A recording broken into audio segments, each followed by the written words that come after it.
Për të dytën herë brenda një viti, Kosova zhvilloi këtë të diel të 28 dhjetorit zgjedhjet parlamentare, pas dështimit të formimit të qeverisë nga partia Vetëvendosje me në krye kryeministrin në detyrë Albin Kurti dhe të tjera partive, Kosova mbajti zgjedhjet e jashtëzakonshme. Pasi votoi në Prishtinë, Kurti tha se ka ofruar koalicion në prill dhe në maj, por oferta e tij është refuzuar. Për të përcaktuar për përbërjen e kuvendit të ardhshëm dhe uroj e besoj e punojnë që legjislatura e 10 të konstituoj sa më shpejt kuvendin e ardhshëm dhe njëkohësisht ta formoj qeverinë e re. I falenderoj të gjithë qytetarët për pjesëmarrjen në fushatat, pastaj për durimin, vëmendjen, angazhimin që kanë treguar dhe gjithashtu shpresoj që pjesëmarrja do të jetë masive, sepse pjesëmarrja masive reflektohet edhe në cilësinë e zgjedhjes, por edhe në legitimitetin e institucioneve. Unë kam ofruar koalicion në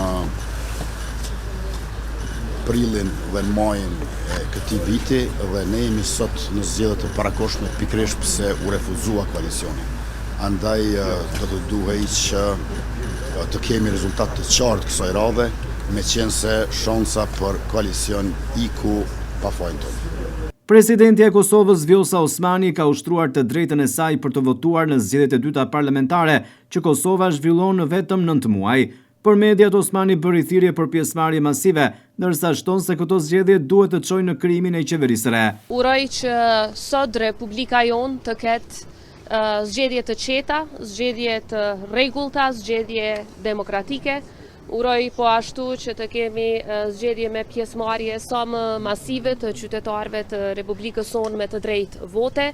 Si gjithnjë, zgjedhjet janë një proces i rëndësishëm demokratik, ku vendimarrja kthehet tek qytetarët tanë dhe shpresoj natyrisht që rezultatet e këtyre zgjedhjeve të rezultojnë me krijem sa më të shpejt të parlamentit dhe zgjedhjet të qeverisë së Kosovës, të cilat janë të domosdoshme për procese të rëndësishme të brendshme dhe ndërkombëtare për Republikën tonë. Drejt kutive të votimit kanë shkuar edhe Ramush Haradinaj, kryetari i Aleancës për të ardhmërinë e Kosovës, kreu i LDK-s Lumir Abdigjiku, kreu i Nismës Social-Demokrate Fatmir Limaj dhe kreu i Partisë Demokratike Bedri Hamza. Në zgjedhje marrin pjesë 22 subjekte politike, 18 janë parti, 3 koalicione, 2 iniciative qytetare dhe 1 kandidat i pavarur.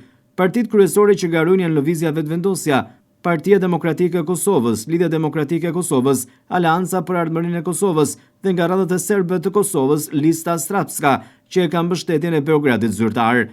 Në këto zgjedhje garojnë gjithsej 1180 kandidat për deputet që i ka certifikuar Komisioni Qendror i Zgjedhjeve. Të drejtë vote në këto zgjedhje sipas KQZ-s kanë 2.076.209 votues. Procesi zgjedhor brenda vendit është zhvilluar në 948 qendra votimi, me gjithsej 2614 vend votime.